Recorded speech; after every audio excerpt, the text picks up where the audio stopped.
I'm taking 3 further steps today.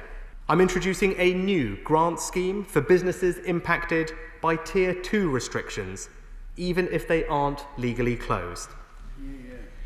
We will fund local authorities to provide businesses in their area with direct cash grants. It will be up to local authorities to decide how best to distribute these grants, giving them the necessary flexibility to respond to local economic circumstances. But I'm providing enough funding to give every business premises in the hospitality, leisure and accommodation sectors a direct grant worth up to £2,100 for every month Tier 2 restrictions apply. And that's equivalent to 70% of the value of the grants available for closed businesses in Tier 3. And crucially, I am pleased to confirm these grants will be retrospective. Businesses in any area which has been under enhanced restrictions can backdate their grants to August. To protect jobs, we are making the job support scheme more generous for employers.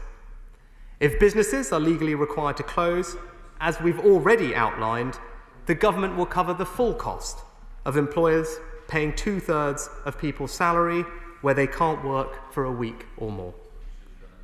For businesses who can open, it is now clear the impact of restrictions on them, particularly in the hospitality sector, is more significant than they had hoped. So I am making 2 changes to the short-time work scheme to make it easier for those businesses to keep staff on rather than make them redundant. First, under the original scheme, employees had to work for 33% of their normal hours. Now, we will ask them to work only 20% of those hours. Second, the employer contribution for the hours not worked will not be 33% as originally planned, or even 20% as it is in the October furlough scheme. It will reduce to 5%. And the scheme will apply to eligible businesses in all alert levels, so businesses that are not closed but face higher restrictions in places like Liverpool, Lancashire, South Yorkshire and Greater Manchester, as well as the devolved nations, will be able to access greater support.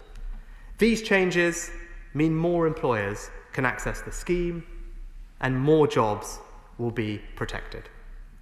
I'm increasing our contribution to the incomes of the self-employed as well.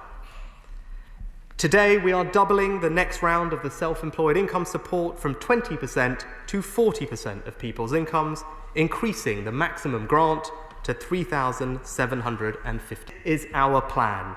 A plan for jobs, for businesses, for the regions, for the economy, for the country, a plan to support the British people, and I